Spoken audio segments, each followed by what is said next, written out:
as well as what he means to people today.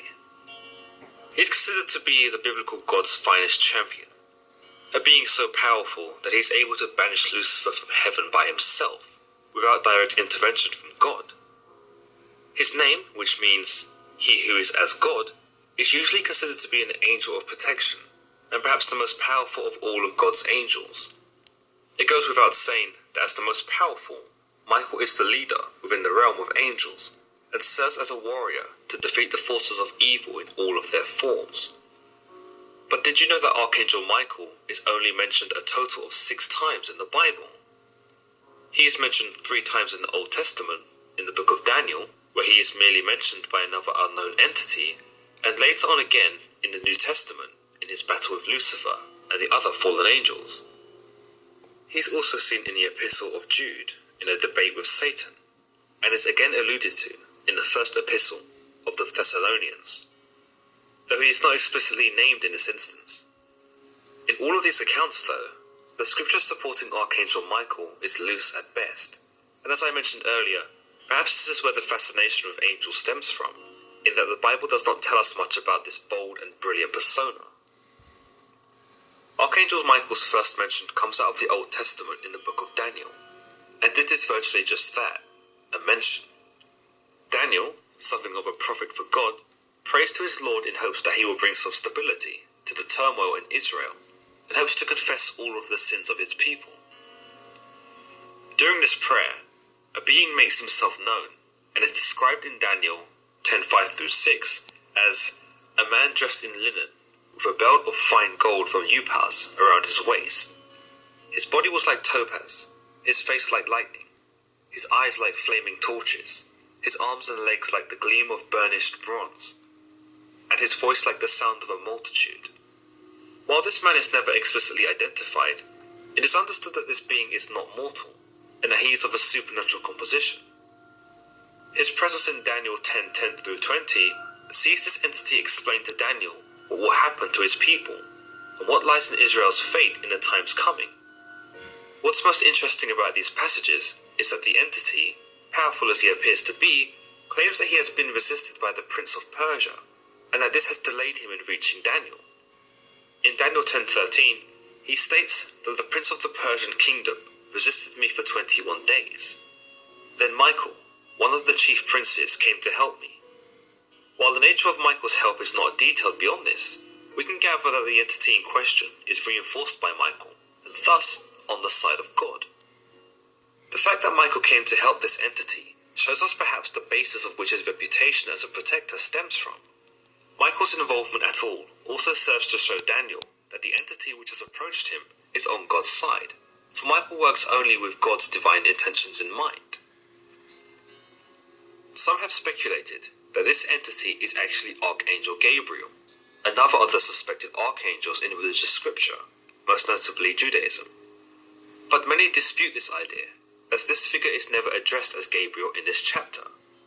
Previously, Daniel hears Gabriel's voice in chapter 8 verse 16, when Daniel is having a vision. He states, "And I heard a man's voice from the Uli calling, 'Gabriel, tell this man the meaning of the vision.' In the next verse, Gabriel speaks and says, 'Son of man,' he said to me, 'understand that the vision concerns the time of the end.'" Furthermore, Gabriel actually appears before Daniel in chapter 9 verse 21, where Daniel explains, "Gabriel, the man I had seen in the earlier vision, came to me in swift flight about the time of the evening sacrifice." So if the entity speaking of Michael was actually Gabriel, then Daniel should have recognized him, instead of being overcome by the sheer awe of him, where he is noted as trembling on his hands and knees. Unless, of course, as some have suggested, Gabriel has only shown himself to Daniel in a lesser form, and when he appears to him again in chapter 10, he comes as his true self, hence why Daniel only chooses now to describe the entity's appearance. All in all, though, the reference of Gabriel as man in the title of the chapter called Daniel's Vision of a Man seems to indicate that this is not Gabriel, and while obviously otherworldly, is merely a messenger bringing word of Michael. By the end of their encounter in 10:20-21, the entity further confirms his allegiance with Michael by saying, "Do you know why I have come to you? Soon I will return to fight against the Prince of Persia, when I go, the Prince of Greece will come. But first I will tell you what is written in the Book of Truth. No one supports me against them, except Michael, your prince. By calling Michael Daniel's prince, it highlights his importance and gives us something of an inkling that Michael harnesses some sort of higher power, and that he should be respected and revered by Daniel, and therefore Daniel's people. However, beyond this, we can't do much more than speculate. The prophecy is finally concluded in chapter 12, and Michael is brought up one last time, his final mention in the entirety of the Old Testament, where the entity explains, Michael, the great prince who protects your people, will arise. There will be a time of distress, such as has not happened from the beginning of nations until then.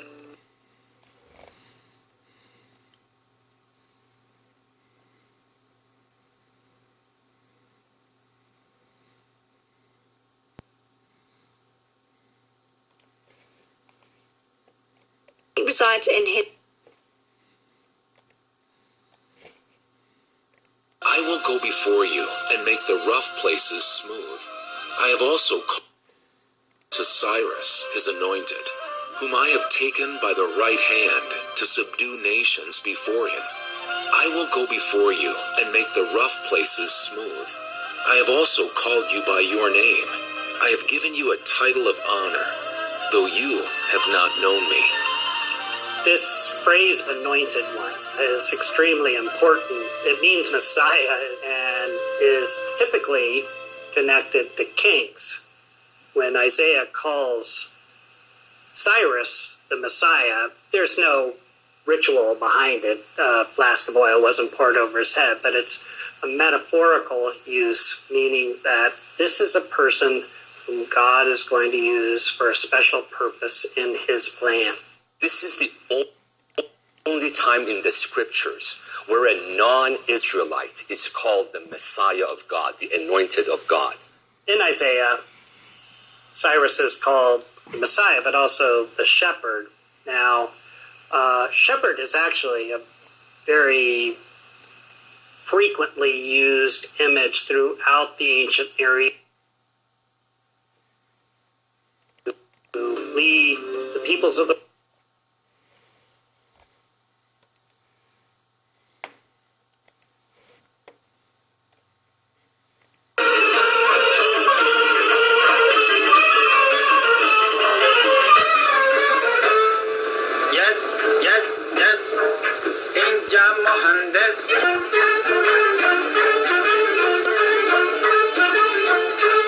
درنگ خویشون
the plane. How many men does he have? Nobody. I swear by Allah, he is alone. What about the hostages? There are only 3 sleeping in the cockpit. Do you have a password? Fine. If you want to live, then use it. Huh?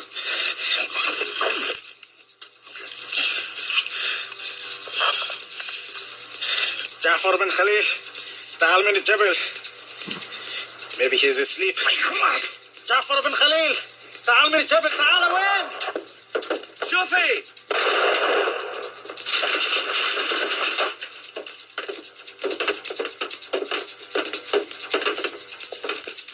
Good morning.